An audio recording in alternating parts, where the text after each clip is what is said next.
Así pues, hablaremos de la adecuación. Y hablaremos de la adecuación en tanto que propiedad textual, en tanto que una de las propiedades del texto, junto a la coherencia y la cohesión. ¿En qué sentido la adecuación es una propiedad textual? Pues en el sentido en el que la adecuación está relacionada con la eficacia comunicativa del texto. Efectivamente, un texto, para ser eficaz desde el punto de vista comunicativo, para comunicar bien, ha de estar adecuado, ha de ser adecuado. ¿Adecuado a qué? En términos generales, adecuado, esto es apropiado, esto es, tiene que tener en cuenta ¿el qué? Pues en términos generales, como decía, tiene que tener en cuenta la situación comunicativa, la situación en la que se produce el hecho comunicativo. Esto en términos generales. Y concretando un poco más, el texto ha de adecuarse a las circunstancias en las que se produce el hecho comunicativo.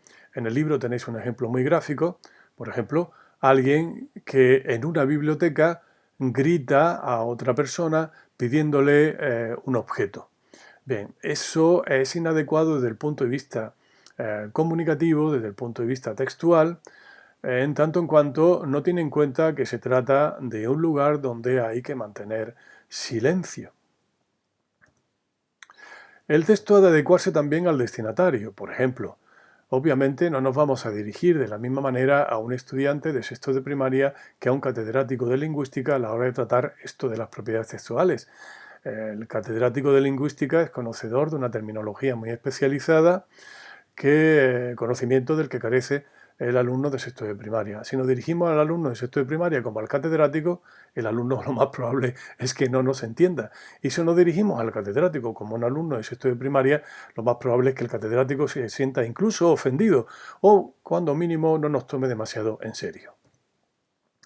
La intención comunicativa. El texto ha de adecuarse también a la intención comunicativa del emisor.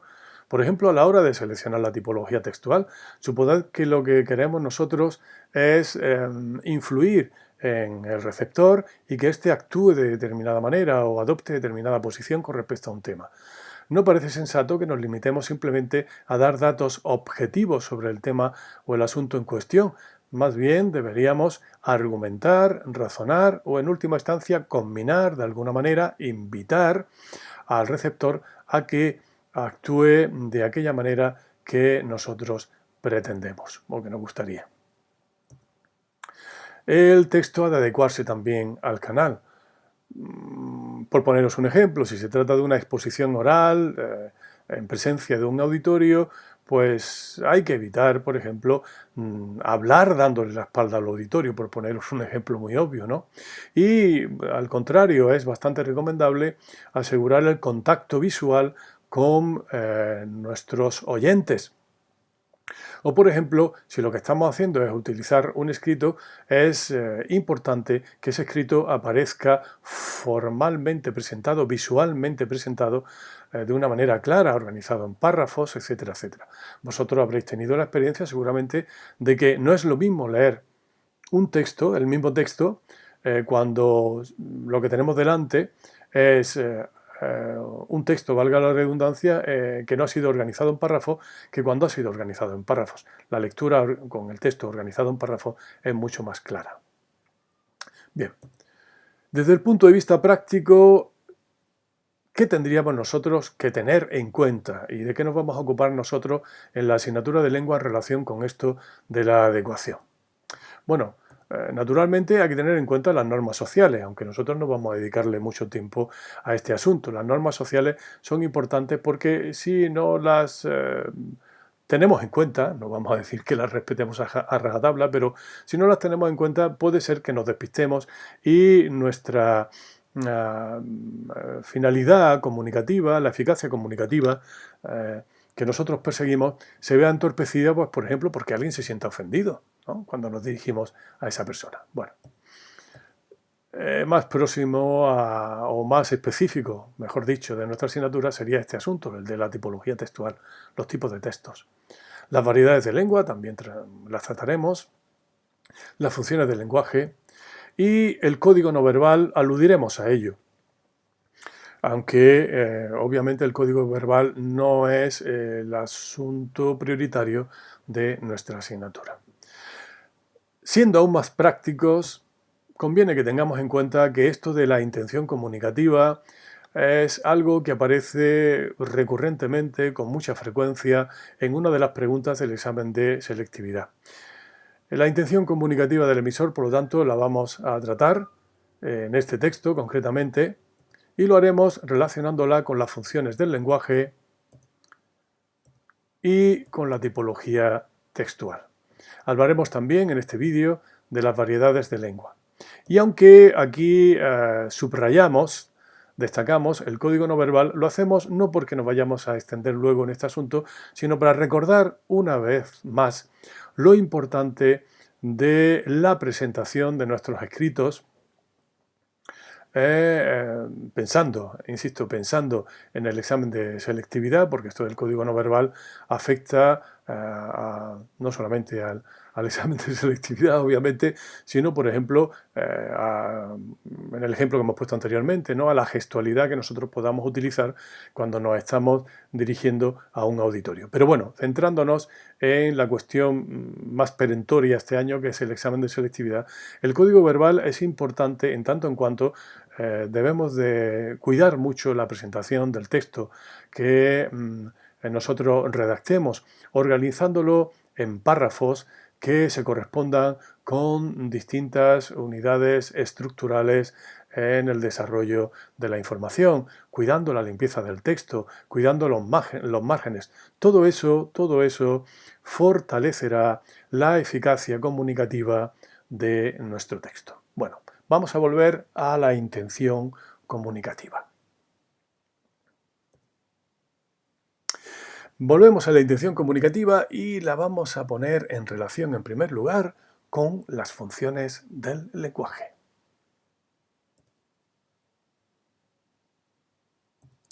¿Qué son las funciones del lenguaje? Las funciones del lenguaje son aquello que se puede hacer con el lenguaje, aquello para lo que el lenguaje sirve.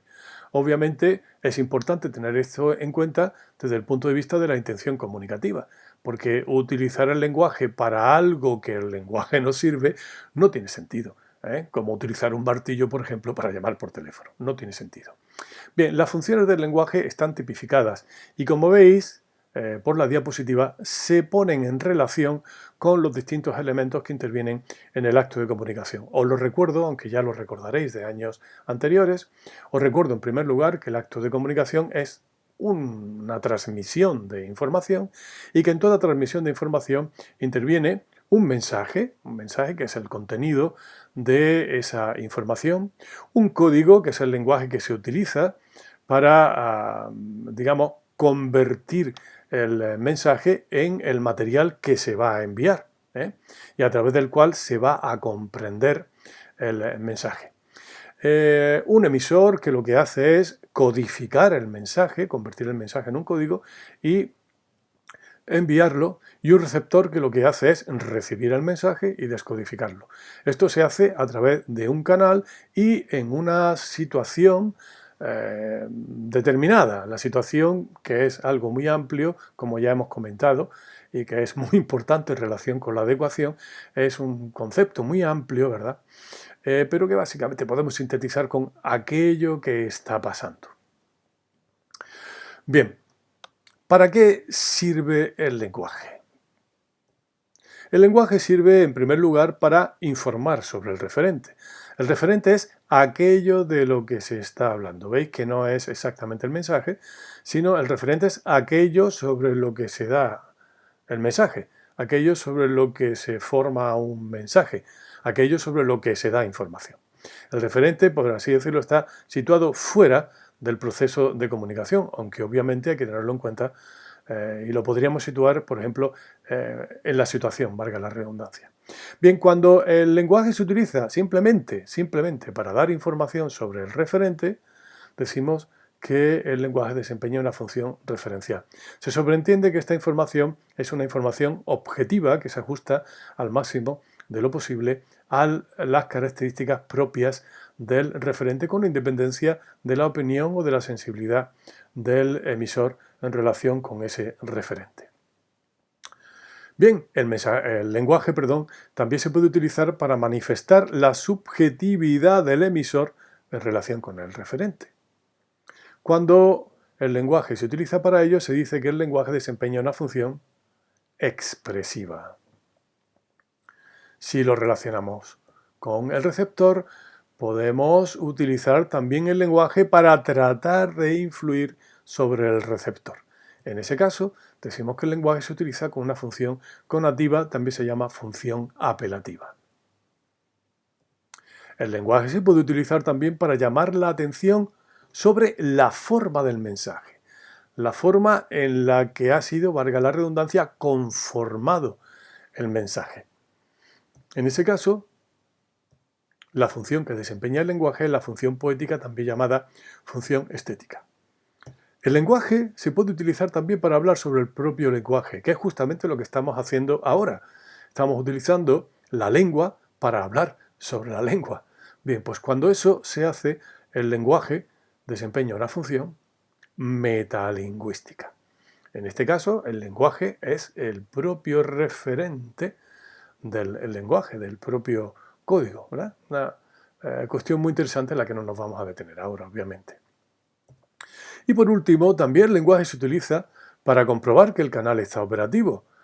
Por ejemplo, seguramente que habéis tenido la experiencia cuando estáis hablando por teléfono de que cuando está el receptor permanece en silencio mucho tiempo, pues tenéis la duda de si realmente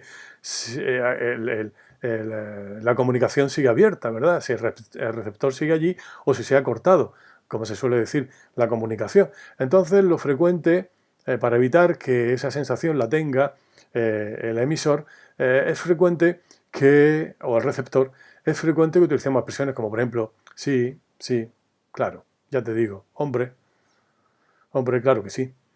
Este tipo de expresiones, para lo que sirven fundamentalmente, es para que el otro sepa que lo seguimos escuchando. Bien, pues en ese caso, el lenguaje desempeña una función que se denomina función fática, cuando se trata de comprobar que el canal está operativo. Bien, pues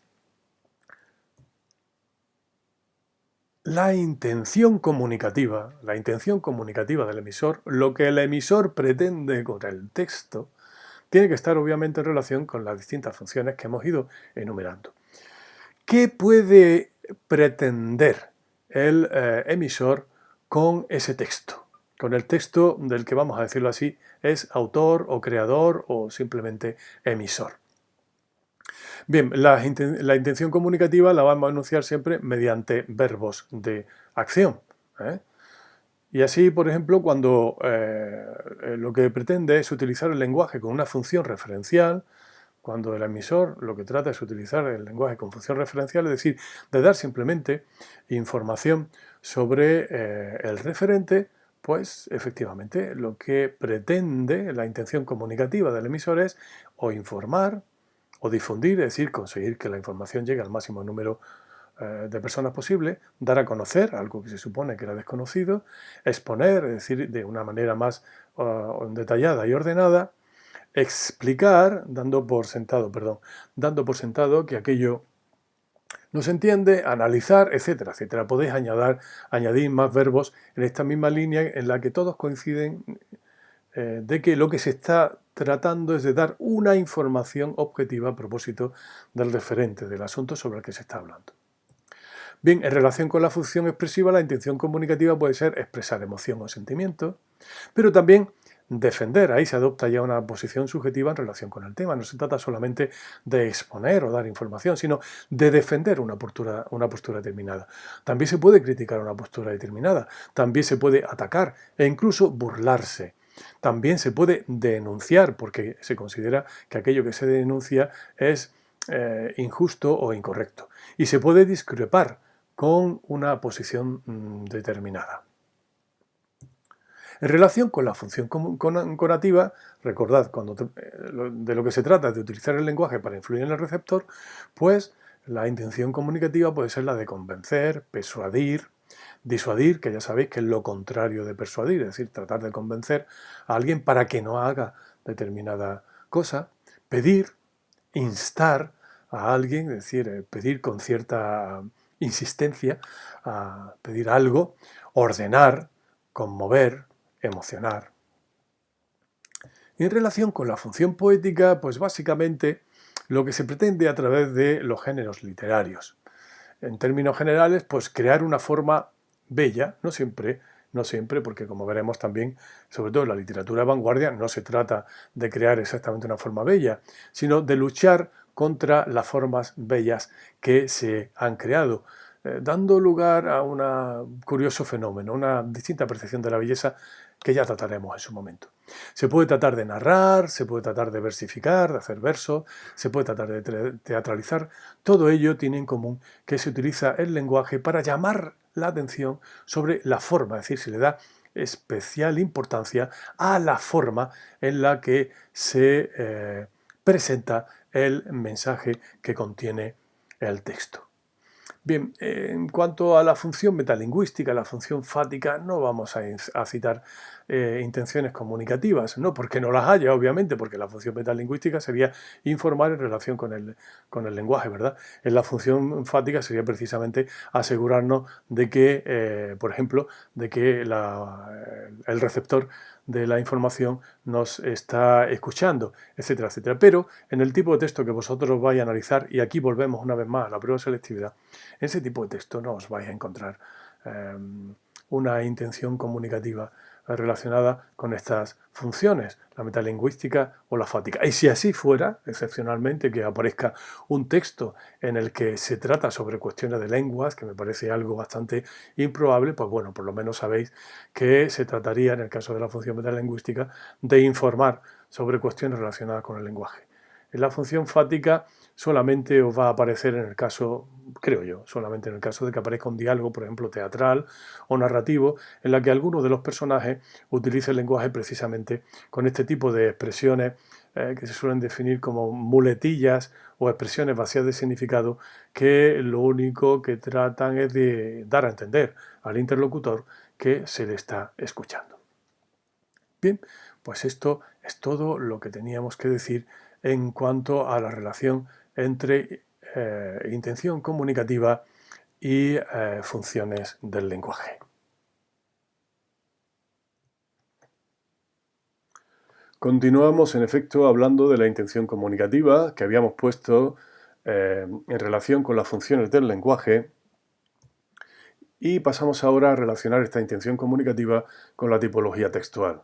Efectivamente, para conseguir que haya una adecuación entre el texto que se construye y la intención comunicativa que se persigue, es necesario tener en cuenta el tipo de texto que se selecciona, porque los distintos textos están más o menos adecuados a una determinada intención comunicativa.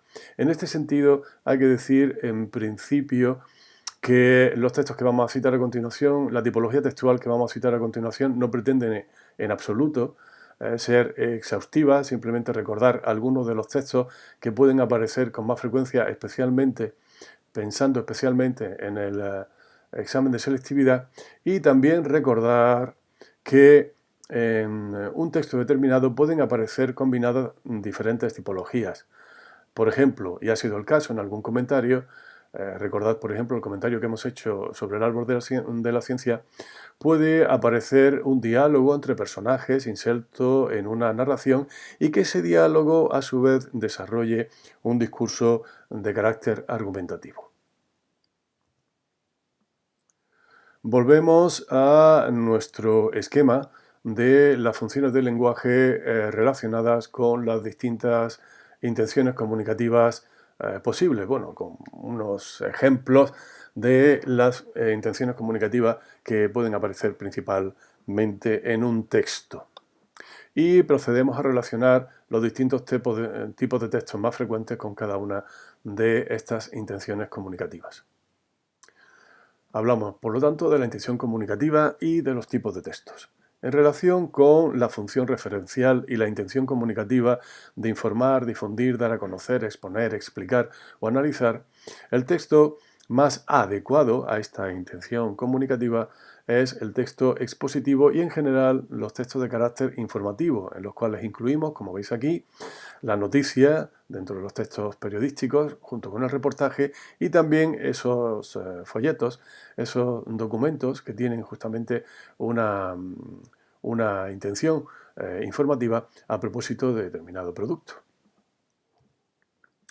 En relación con la función expresiva del lenguaje y la intención comunicativa de expresar emociones, sentimientos, defender, criticar, atacar, etcétera, etcétera, es decir, esa intención comunicativa que está relacionada con el interés o la intención, valga la redundancia, por poner de manifiesto la subjetividad del emisor, pues señalamos los textos líricos, es decir, aquellos textos de carácter literario pertenecientes al género lírico en los cuales, recordaréis, justamente lo que se pretende es expresar la subjetividad de un yo literario. Incluimos también las cartas personales de carácter íntimo y también, fijaos, los textos argumentativos, porque aunque no se expresen necesariamente emociones en los textos argumentativos, justamente el hecho de que se pretenda defender una opinión personal indica ya claramente que se adopta un punto de vista subjetivo a la hora del tratamiento del tema. Así que los textos argumentativos también dentro de la intencionalidad comunicativa relacionada con la función expresiva, concretamente con eso de defender o criticar o atacar, etcétera, etcétera. Dentro de los textos argumentativos citamos el ensayo como género muy importante que se empieza a desarrollar en nuestro país, sobre todo de manera potente y brillante desde finales del siglo XIX y que ha tenido una gran trascendencia y sigue teniéndola en la literatura contemporánea, el artículo de prensa, el editorial, etcétera, etcétera. En relación con la función conativa y esas posibles intenciones comunicativas destinadas a influir en el receptor, convenciendo, persuadiendo, disuadiendo, pidiendo, ordenando, etcétera, etcétera, destacamos los textos de carácter argumentativos porque aquí en muchos de ellos efectivamente lo que se pretende es que el receptor reaccione de determinada manera ante un problema que se plantea, bien desde el punto de vista meramente de la opinión o bien incluso recabando o reclamando algún tipo de actuación por parte del receptor. Los anuncios, obviamente, las instrucciones en las que se nos informa acerca de cómo hacer algo, las leyes en las que se nos ordena legalmente a adoptar determinado tipo de comportamiento, las instancias, que son documentos oficiales en los que se solicita a la administración algún tipo de actuación, etcétera, etcétera. Este tipo de textos los incluimos, por lo tanto, también dentro de la función comunicativa y las intenciones comunicativas asociadas a esta función. Y relacionados con la función poética y esa intención comunicativa de crear formas bellas o narrar, versificar, teatralizar, etcétera, etcétera. Intenciones comunicativas, que tienen todas ellas en común el hecho de poner de manifiesto la forma en que ha sido, valga la redundancia, conformado el mensaje, ¿no? En que se le ha dado forma al mensaje. Bueno, aquí incluimos los textos literarios de los distintos géneros, el género lírico, el género dramático, el género narrativo, el género ensayo, etcétera, etcétera. Todo texto literario es literario en primer lugar porque trata de cuidar la forma en que el texto ha sido elaborado. Y ello se percibe, por ejemplo, en la utilización de las figuras retóricas.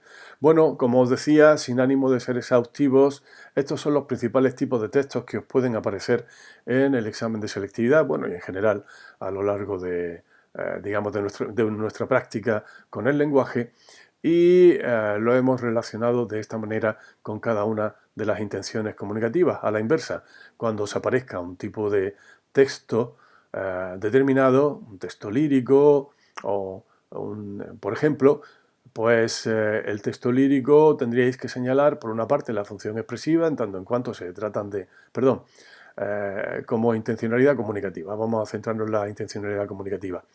En los textos líricos, la intencionalidad comunicativa sería la de expresar emociones o sentimientos, pero al mismo tiempo habría que señalar que hay una intención desde el punto de vista literario, en tanto en cuanto se trata de crear una forma bella o se trata, por ejemplo, de versificar. Con ello, queremos decir que en un texto determinado pueden aparecer distintas o pueden estar relacionadas, el texto trata de adecuarse a distintas intenciones comunicativas, como en el ejemplo en el que hemos puesto, que puede haber una intención de tipo poético y unido a una intención de tipo expresivo.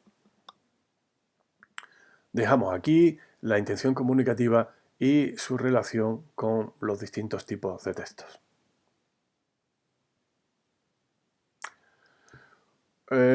Concluimos hablando no ya de la intención comunicativa, sino de otro asunto lingüístico directamente relacionado con la propiedad textual de la adecuación. Efectivamente, como recordamos, que esta propiedad textual, la de la adecuación, se refiere al hecho de que el texto ha de adecuarse, valga la redundancia, ha de ser apropiado, ha de tener en cuenta la situación comunicativa para que su eficacia, desde el punto de vista justamente de la comunicación, se vea reforzada y no se vea entorpecida. Bueno, en relación con la adecuación y con un tema que afecta directamente a nuestra asignatura y que tiene gran trascendencia, queremos hablar ahora de las variedades de lengua. Se trata solamente de recordar, básicamente, cuáles son las distintas posibilidades en este sentido.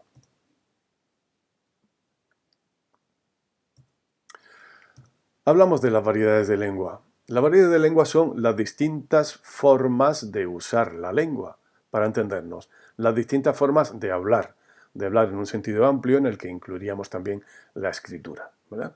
Hay distintas formas de usar una misma lengua, no lo olvidéis. Se trata de la misma lengua que, dependiendo de determinadas circunstancias, se usa de una manera o de otra.